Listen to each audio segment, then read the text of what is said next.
commencé à relire Alice au Pays des Merveilles.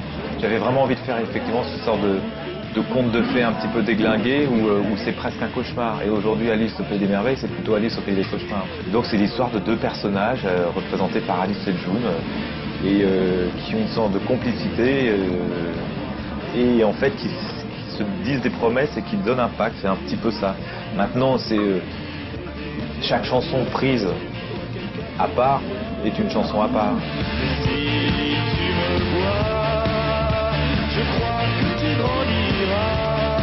Et un, deux, trois, Jésus-Christ est tellement mort pour rien. J'espère que tout ira bien. Il n'y a pas de parti pris, il y a une sorte, peut-être une prise de risque sur le fait qu'on n'est pas rentré dans le moule de l'écriture type d'une pop song.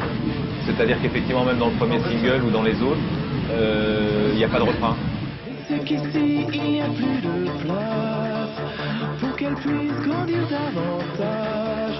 Elle n'avait juste aucun ennui, c'est de comprendre les jours de pluie. On peut pas sortir intact d'un succès comme Paradise. C'est-à-dire qu'on peut pas sortir, tout va bien, c'est génial, on va écrire, tout va être facile. J'aurais pu m'arrêter effectivement à la fin de Paradise, mais j'aurais trouvé ça un peu lâche. Se donner un challenge, c'est toujours intéressant. Que ça marche ou pas, c'est justement une prise de risque un peu utile pour soi-même. Je pourrais peut-être la sauver.